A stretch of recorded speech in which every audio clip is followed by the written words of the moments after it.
Jadi oke. Jadi step pertama Anda hitung total cost-nya, oke? Kalau total cost-nya itu sudah kamu hitung, kamu masukkan langsung ke grafik di Sumbuye. Sumbuye nih. Sumbuye isinya apa? Di sini adalah fixed cost dan total cost.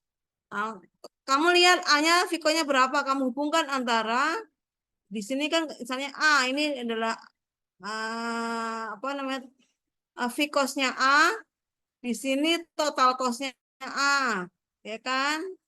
Kamu hubungkan aja garis ini sampai ke sini. Tapi ingat di sini ada 2000 nih. Nah, di sini 2000 unit. Siap? Ya.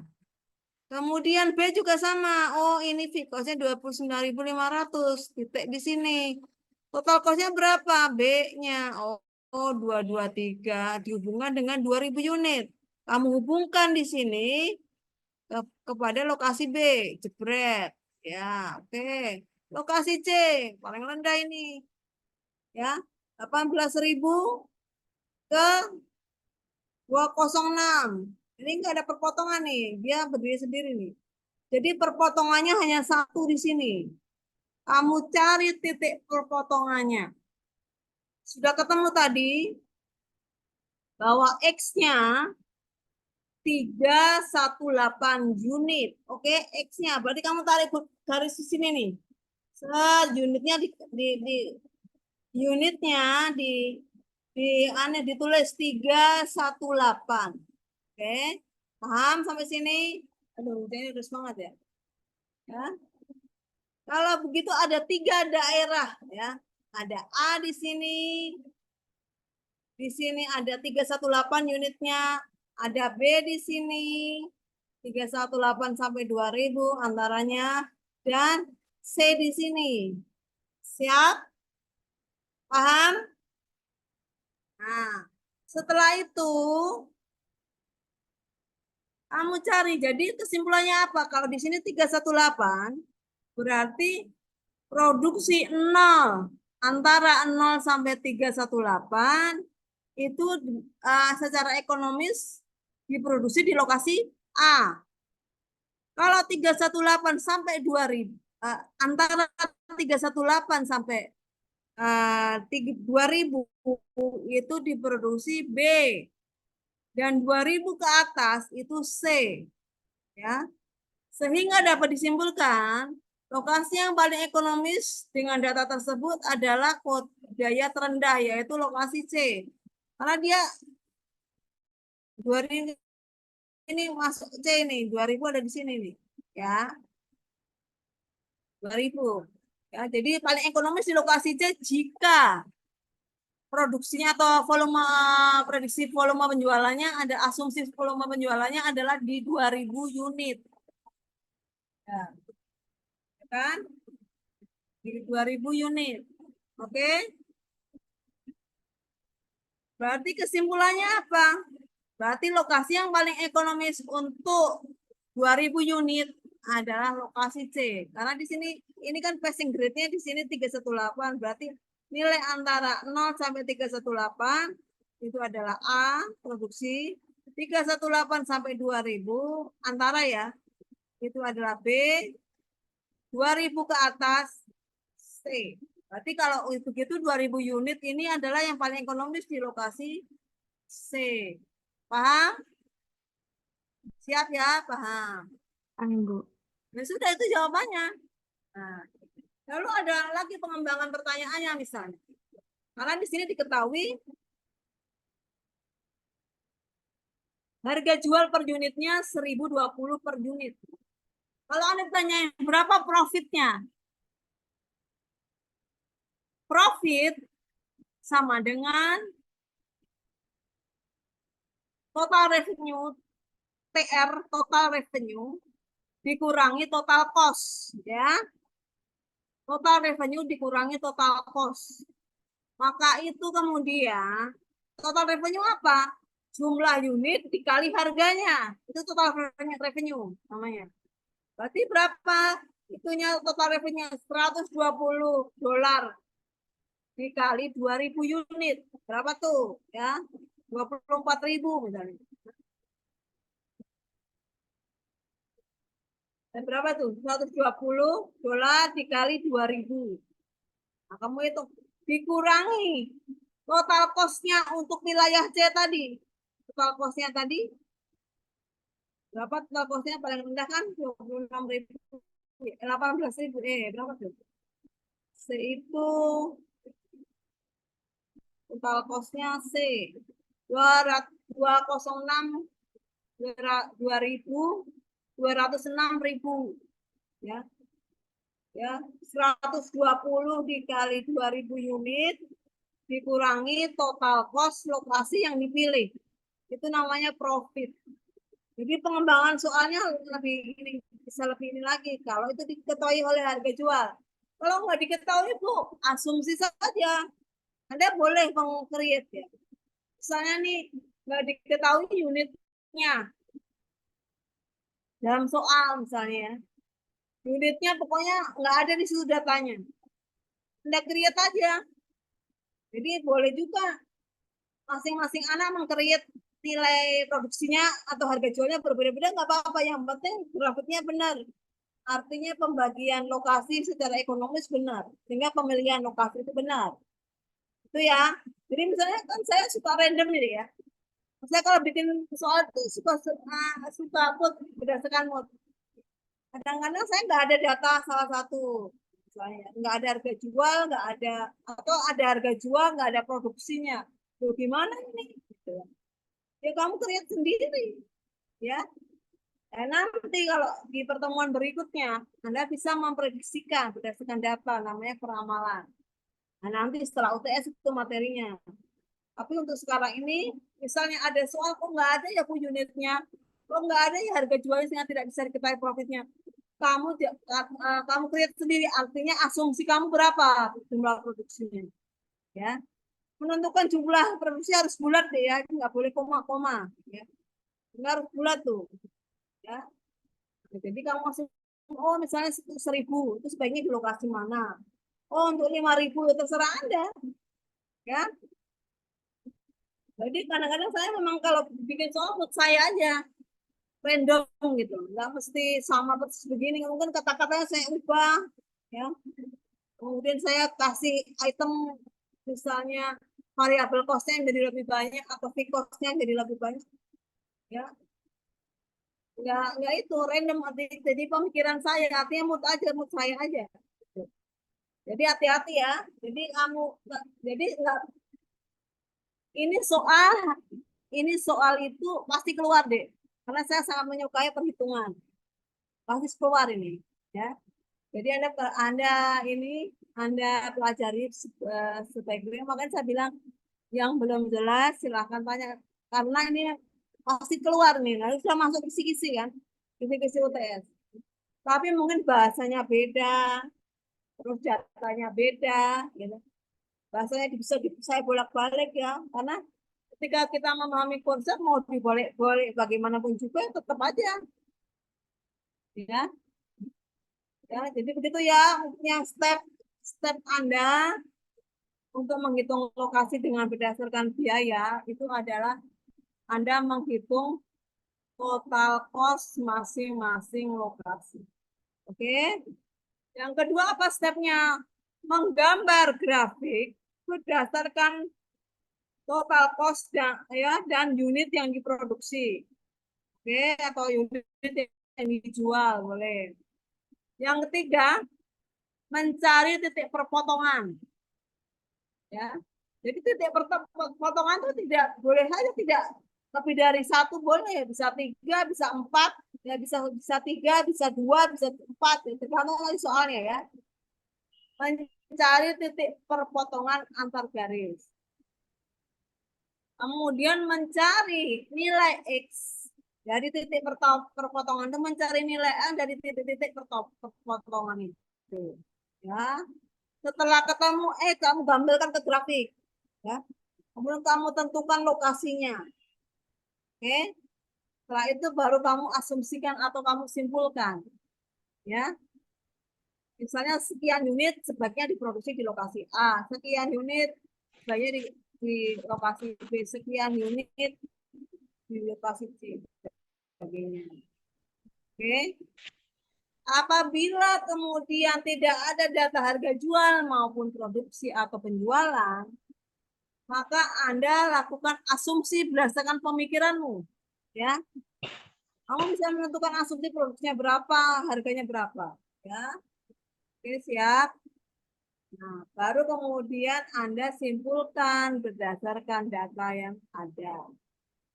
Kemudian, kalau misalnya ditanyakan tadi profitnya berapa, maka rumusnya adalah profit sama dengan total revenue dikurangi total cost. Total revenue adalah harga dikalikan dengan unit yang diproduksi atau dijual. Ya, bisa diproduksi, bisa dijual. Oke? Oke. Sudah selesai gitu ya. Tergantung soalnya ya. Ini soalnya hujannya deras banget. Nah, suara saya kedengeran ya? Terdengar Ibu? Sampai teriak-teriak kan saya. Kedengaran Ibu. Dengar ya, jelas ya? Jelas. Oke, terus banget deh hujan badai nih. Oke, paham? Insya Ada Allah, pertanyaan? Bu. Paham Ibu? Ada pertanyaan? Paham ya? Sudah paham ya? Jadi apa namanya membuat grafiknya begitu ya? Ya. Oke, siap, paham semua ya. Jadi insya Allah kalau itu keluar Anda bisa mengerjakan. Sekarang kisi-kisinya apa? Bagus banget. Teriak-teriak nih Mbak.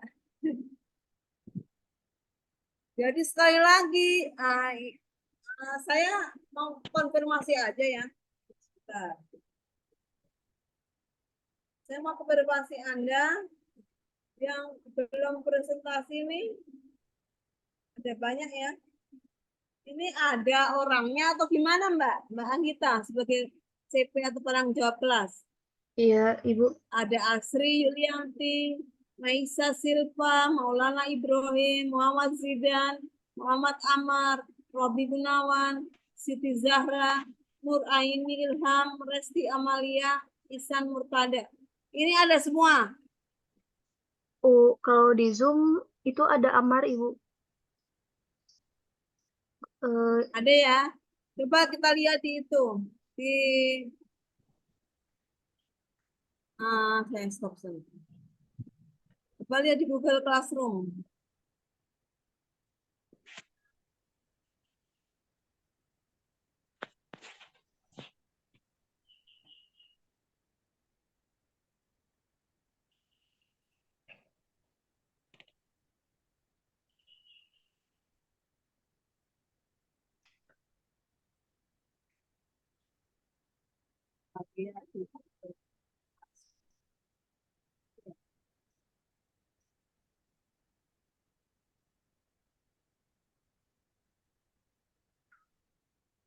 Kita lihat di angka pesertanya ya.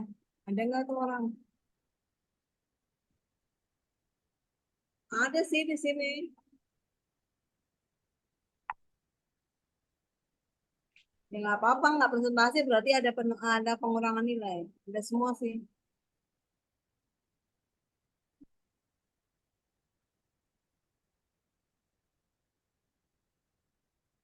Jadi kalau yang tidak mengumpulkan tugas, maka ya sudah lift, lupakan itu. Ya kita berganti lagi. Toh akhirnya nanti tugasnya masih banyak, masih bejibun tugas. Ya. Ya kalau yang nggak merasa tidak mengumpulkan tugas dan tidak presentasi, berarti Anda punya effort yang lebih ya untuk menutup kekurangan nilai itu ya. Jadi ada effort. Jadi kok saya nggak ngumpulin tugas ya. Ya silakan nanti kalau tugas berikutnya ya effortnya harus ini karena untuk menambah nilai ya. Jadi itu jadi saya mencoba transparan ya. Jadi ketika kita Saya mengeluarkan nilai akhir semester nanti, di akhir semester. Anda sudah tahu kelemahan Anda di mana. Ketika tidak sesuai dengan harapan. Karena saya sudah warning dari awal. Saya mencoba buka semua. Jadi saya bicara fair secara akademis. Siapa-siapa yang rajin tugasnya, siapa-siapa yang aktif bertanya, siapa yang aktif menjawab, siapa-siapa yang cuma diam saja. Itu sudah tertulis semua itu di catatan saya ya. Nah, oke, baiklah. Ya, sebagai kisi-kisi adalah gini deh. Saya tidak mungkin mengasih ya, mengasih soal yang sifatnya normatif ya. Tidak mungkin. Itu tidak ada dalam kamus saya. Jadi saya selalu mencoba mengkorelasikan antara dunia nyata dengan teori. Kamu bisa menganalisa berdasarkan teori, tapi kamu lihat kenyataannya realnya di mana. Anda bisa mengkawinkan, artinya mengkorelasikan antara fakta dengan konsep. Kemudian akhirnya nanti ujungnya adalah solusinya apa atau rekomendasi anak untuk memperbaiki yang real tidak sesuai dengan konsep tadi. Ya, jadi saya tidak mungkin ya tadi sikisinya kalau yang lokasi itu pasti keluar itu. Ya. Dan UTS-nya online ya, online ya, tetap Zoom untuk ini untuk absen ya. Saya ingin hadir semua, on cam semua ya. Saya pengen kalau UTS itu menghadir Anda. Nah, kemudian mungkin berapa menit Zoom nanti close untuk Anda mengerjakan soal ya di rumahnya masing-masing gitu ya. Jadi saya pengen melihat kehadiran Anda di absensi karena memang kadang-kadang nggak ada di Zoom tapi Anda absen di nggak apa-apa. Cuman kalau khusus ujian saya harapkan Anda hadir di Zoom ya karena saya akan foto ya secara Zoom-nya dan harus on cam. Karena ini ujian nih, ujian tuh nggak bisa terus cuma ngisi LMS ya.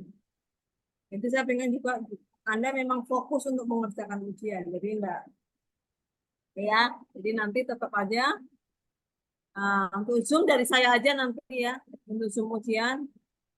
Untuk link Zoom mungkin dari saya nanti paling kita Zoom itu paling 10 menit atau 15 menit cukup. Saya hanya ingin memotret ya kehadiran Anda pada saat ujian. Habis itu silakan Anda mengerjakan di rumahnya masing-masing. Karena ketika saya mengajukan offline ya, ternyata prodi untuk semester ini itu sebaiknya online aja gitu. Jadi tidak bisa karena ada beberapa persyaratan teknis yang kurang memungkinkan. Nah, nanti semester depan rencananya itu kita pindah di Salemba. Kalau di Salemba itu gedungnya lebih bagus satu, lebih luas. Kemudian Fakultas Ekonomi itu monopoli di situ. Karena ada S1, S2-nya di situ. Sehingga memang ruangannya lebih besar, ruangannya lebih bagus, ruangannya lebihnya memang agak jauh Salemba. Ya. Nah, nanti untuk teknisnya nanti lanjut ada pemberitahuan dari Prodim ya. Tapi untuk semester ini untuk UTS adalah online semua. Tapi ya tadi tetap Zoom, tapi berapa menit aja untuk saya screenshot ya kehadiran Anda dalam ujian dan harus open kamera, nggak boleh nggak open. Kalau yang bekerja tolong minta waktu pada bosnya atau atasan Anda. Ya 10 menit aja Pak, minta tolong karena ada permintaan dari Prodi untuk mengecek kehadiran semuanya. Oke, jadi itu saja sebenarnya untuk hari ini. Tidak ada pertanyaan ya.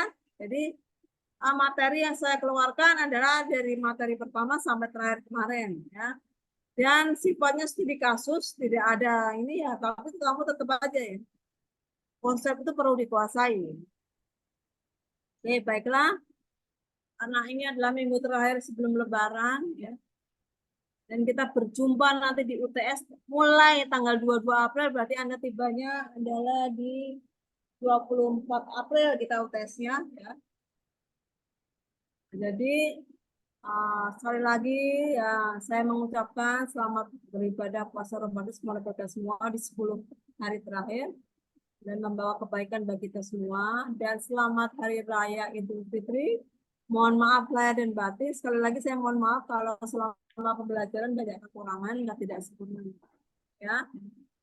Dan selamat berlibur ya, menikmati istirahat Anda sementara. Nanti kita berjuang lagi di UTS ya, dimulai tanggal 22. Baiklah, sekali lagi selamat hari raya, selamat berlibur. Mohon maaf lahir batin, semoga puasa di bulan suci Ramadan itu membawa keberkahan dan kebaikan bagi kita semua. Dan nanti kita dipertemukan lagi di Ramadan tahun berikutnya. Akhirul kalam, wabillahi wa taufiq wa hidayah. Assalamualaikum warahmatullahi wabarakatuh. Terima kasih ya. Jangan lupa tanggal 24 April kita ketemu di Zoom, online, on cam semua dan kita ujian ya. Baiklah, terima kasih. Assalamualaikum warahmatullahi wabarakatuh. Terima kasih ya. Bye-bye, selamat lebaran dan Ibu. selamat berlibur. Selamat hari raya, Ibu. Terima Wabarakatuh, kasih. Ibu. Terima kasih sekali.